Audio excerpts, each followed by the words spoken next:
نحمدہ ونصلی ونسلم علی رسول الکریم اما بعد فاعوذ باللہ من الشیطان الرجیم بسم اللہ الرحمن الرحیم یا ایھا الذین آمنوا کتب علیکم الصیام کما کتب علی الذین من قبلکم لعلکم تتقون شہر رمضان الذی انزل فیہ القرآن ھدی للناس وبینات من الھدی والفرقان۔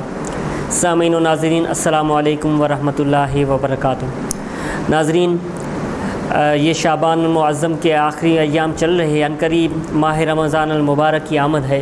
رحمتوں اور برکتوں والا مہینہ ہے ماہ رمضان المبارک۔ وہ مہینہ ہے جس میں اللہ تبارک و تعالیٰ نے قرآن پاک کو نازل کیا۔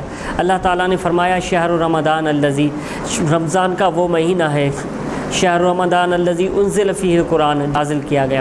فیہ، اس میں ھدی للناس، ہدایت ہے لوگوں کے لیے، وبینات من الھدی، اور واضح ہدایت۔ فمن شہد، اگر کوئی اس کو پائے، یعنی ماہ رمضان المبارک کو پائے، فمن شہد منکم الشہر، اس کو ماہ مبارک کو پائے، فلیصمہ، کو ضرور اس کے روزے رکھیں۔ حضور صلی اللہ علیہ وسلم نے فرمایا ماہ رمضان المبارک جب آتا ہے کہ دروازے کھول دیے جاتے ہیں اور جہنم کے دروازے بند کر دیے جاتے ہیں، اور دوسری روایت میں ہے کہ آسمان کے دروازے کھول دیے جاتے، ایک اور روایت میں ہے کہ اللہ تعالیٰ اپنی رحمت کے دروازے کھول دیتا ہے۔ تو حضور صلی اللہ علیہ وسلم نے فرمایا کہ ماہ مبارک میں جنت کے دروازے کھول دیے جاتے ہیں۔ اس سے مراد کیا؟ علماء کرام فرماتے ہیں اس سے مراد یہ ہے کہ جب ماہ رمضان المبارک آتا ہے تو اس میں رحمت کے دروازے، جنت کے دروازے کھول دیے جاتے ہیں۔ یہ ہے کہ جنت کے دروازے کھول دیے تو جاتے ہیں، لیکن اب اس میں داخل کون ہوگا؟ کون سے جنت کے دروازے ہیں؟ جنت کے دروازے سے مراد یہ ہے کہ وہ کام رمضان المبارک میں، وہ کام جو ہم عام دنوں میں نہیں کرتے، وہ ماہ رمضان المبارک میں آتا ہے تو ہم وہ کرتے ہیں۔ مثال کے طور پہ ہم روزہ عام دنوں میں نہیں رکھتے ہیں، تو اللہ تعالیٰ نے فرمایا یا ایھا الذین آمنوا کتب علیکم الصیام کما کتب علی الذین من قبلکم لعلکم تتقون۔ یہ ایمان والو، تم پہ روزے فرض کیے گئے ہیں جیسا کہ تم سے پہلے لوگ گزر چکے ہیں ان پر بھی فرض کیے گئے تھے۔ یہ نہیں ہے کہ صرف تم پہ روزے فرض گئے، پہلی امتوں میں بھی روزے فرض کیے گئے۔ لعلکم تتقون، اس سے مراد ہے کہ تم پرہیزگار بنو، متقی بنو۔ تو متقی سے کیا مراد ہے؟ علماء کرام فرماتے ہیں کہ متقی سے اتقا یعنی بچنا۔ جس طرح ایک حدیث میں بھی اتقوا بفراست المؤمن ینظر بنور اللہ، تم مومن کی فراست سے بچو، وہ اللہ کے نور سے دیکھتا ہے۔ تو اتقا کی معنی ہوتا ہے بچنا۔ علیہم ولا ہم یحزنون، بے شک اللہ کے وہ ولی ہے جو دوست ہے، انہیں کوئی خوف نہیں۔ الذین آمنوا وکانوا یتقون، وہ جو لوگ ایمان لائے اور متقی بنے۔ اور متقین قرآن پاک میں کیا آیا ہے؟ متقین کی معنی کیا ہے قرآن پاک میں؟ تو قرآن نے متقی کی 4 خصلتیں بیان فرمائی ہے کہ متقی کون لوگ ہیں۔ اللہ تعالیٰ قرآن پاک میں فرماتا ہے الف لام میم ذالک الکتاب لا ریب فیہ ھدی للمتقین۔ بے شک الف لام، الف سے مراد اللہ ہے، لام سے مراد جبرائیل ہے، اور میم سے مراد محمد الرسول اللہ، واللہ عالم رسول بے مرادی۔ ذالک الکتاب، یہ وہ کتاب ہے، لا ریب، اس میں کوئی شک شبہ نہیں، ھدی للمتقین، یہ قرآن ہدایت ہے متقین کے لیے۔ اب ادھر آیا ہے قرآن ھدی للناس، ہدایت قرآن لوگوں کے لیے ہے، اور یہاں پہ آیا ہے ھدی للمتقین، قرآن ہدایت ہے متقین۔ اب متقین کون ہے؟ دوسری جگہ اللہ تعالیٰ فرماتا ہے الذین یؤمنون بالغیب، وہ لوگ جو پہلی ان کی خصلتیں یہ ہے، پہلے ان کی جو خصلت یہ ہے کہ وہ غیب پر ایمان لاتے ہیں۔ اب غیب سے مراد کیا ہے؟ علماء کرام فرماتے ہیں کہ غیب وہ چیز ہے جو انسان کے آنکھوں سے نظر نہ آئے۔ مثال کے طور پہ لوگ جو کہتے ہیں کہ حضور صلی اللہ علیہ وسلم کو علم غیب نہیں ہے، اللہ تعالیٰ قرآن پاک میں فرماتا ہے وما هو علی الغیب بدنین، میرا محبوب جو ہے وہ غیب بتانے میں بخل نہیں کرتا۔ دوسری جگہ پہ بھی اللہ تعالیٰ نے فرمایا عالم الغیب فلا یظہر علی غیبہ احدا، میں کسی پر علم غیب ظاہر نہیں فرماتا، الا من ارتضی من رسول، مگر جس رسول پر راضی ہوتا ہوں اس کو عطا کرتا ہوں۔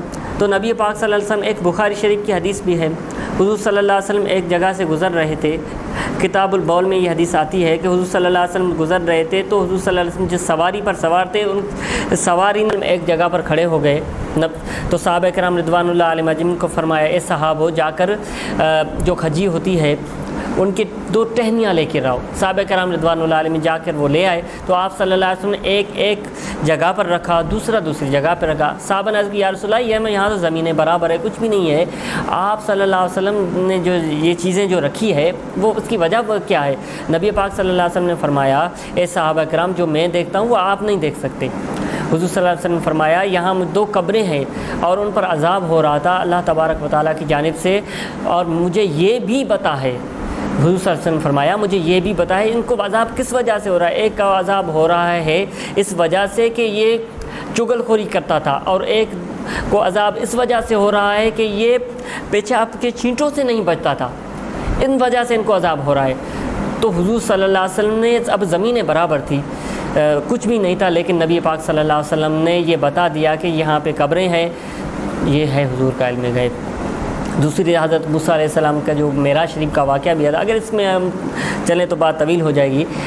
اصل موضوع کی طرف اللہ نے فرمایا پہلی ان کی خصلت یہ ہے، وہ لوگ نشانی یہ ہے، ان کی پہلی نشانی یہ ہے کہ وہ غیب پر ایمان لاتے، الذین یؤمنون بالغیب، اور دوسری یہ ہے کہ ویقیمون الصلاۃ، نماز قائم کرتے ہیں۔ تو کوئی بھی اللہ کا ولی اگر نماز نہیں پڑھتا تو ان کو ولی شمار نہیں کیا جاتا اور متقی شمار نہیں کیا جاتا۔ قرآن کے مطابق اللہ تعالیٰ فرماتا ہے الذین یؤمنون بالغیب ویقیمون الصلاۃ، اور نماز قائم کرتے۔ تیسری نشانی کون سی؟ ومما رزقناہم ينفقون، اور ہم نے جو اسے رزق دیا ہے وہ اللہ تعالیٰ کی رضا کی خاطر خرچ کرتے ہیں۔ اب آپ اللہ کے ولیوں کی دربار میں جائیں گے، جو ان کو تحائف جو بھی ان کے پاس جو ہوتا ہے وہ فقیروں اور غریبوں میں وہ تقسیم کرتے ہیں، جو ہوتا ہے وہ غریبوں اور مسکینوں میں تقسیم کر دیتے ہیں۔ تو اس آیت یہ بھی معلوم ہوا کہ جو متقی ہوتے ہیں وہ سخی ہوتے ہیں، کنجوس نہیں ہوتے، بخل نہیں ہوتے، کیونکہ قرآن پاک میں اللہ تعالیٰ وَيَأْمُرُكُمْ بِالْفَحْشَاءِ، شیطان تمہیں فقیری وعدہ کرتا ہے فقر کا، اگر تم خرچ کرو گے دو گے تو تم فقیر ہو جائے گے۔ وَيَأْمُرُكُمْ بِالْفَحْشَاءِ، اور تمہیں حکم دیتا ہے برائی کا۔ وَاللَّهُ يَعِدُكُمْ مَغْفِرَةً وَرَحْمَةً، اور اللہ تمہیں حکم دیتا ہے مغفرت اور رحمت کا۔ تیسری نشانی یہ ہے کہ وہ اللہ تعالیٰ کے دیے ہوئے رزق میں سے خرچ کرتے۔ چوتھی نشانی کون سی ہے؟ بما انزل الیک وما انزل من قبلک، جو قرآن پاک نازل کیا گیا یا ان سے پہلے جو تورات انجیل زبور اور نبیوں پر انبیاء پر نازل کیے گئے ان پر بھی ایمان رکھتے ہیں۔ تو یہاں متقین کی یہ 4 معنی ہو گئی۔ تو اللہ تعالیٰ فرماتا ہے اب متقی کی معنی جو عام طور پہ جو ہے وہ ہوتی ہے بچنا۔ اب یہ نشانی مومنین میں آ گئی۔ اس کے بعد اللہ تعالیٰ فرماتا ہے وہ بچتے ہیں، کس سے بچتے؟ ہم روزہ رکھتے ہیں۔ جب ہم روزہ رکھتے ہیں، اصل موضوع کی طرف آتے ہیں، جب ہم روزہ رکھتے ہیں تو ہم کسی کی گلا نہیں کرتے، چغل خوری نہیں کرتے، گالیاں نہیں دیتے، زبان کو اس چیز سے روکتے ہیں جو ہم عام دنوں میں نہیں روکتے، کیونکہ اللہ تعالیٰ فرماتا ہے لعلکم تتقون، امید کہ تم پرہیزگار بنو۔ اور روزے کا ثواب کیا ہے؟ اللہ تعالیٰ کا حدیث قدسی ہے، اللہ تعالیٰ نے فرمایا اصوم لی، روزہ میرے لیے، وانا اجزی، اس کا بدلہ میں دوں گا۔ ایسی بہت ساری احادیث مبارک روزے کے فضائل کے بارے میں ہے۔ اور حضور صلی اللہ علیہ وسلم حضرت سیدنا سلمان فارسی رضی اللہ تعالیٰ عنہ سے بھی روایت ہے کہ نبی پاک صلی اللہ علیہ وسلم جب شعبان کے آخری دن آتے تھے تو ہمیں خطبہ ارشاد فرماتے تھے کہ اے صحابو، تمہارے پاس ایسا مہینہ آنے والا ہے جو عظمتوں، رحمتوں اور برکتوں کا مہینہ آنے والا ہے، اس میں مومن کا رزق بڑھا دیا جاتا ہے اور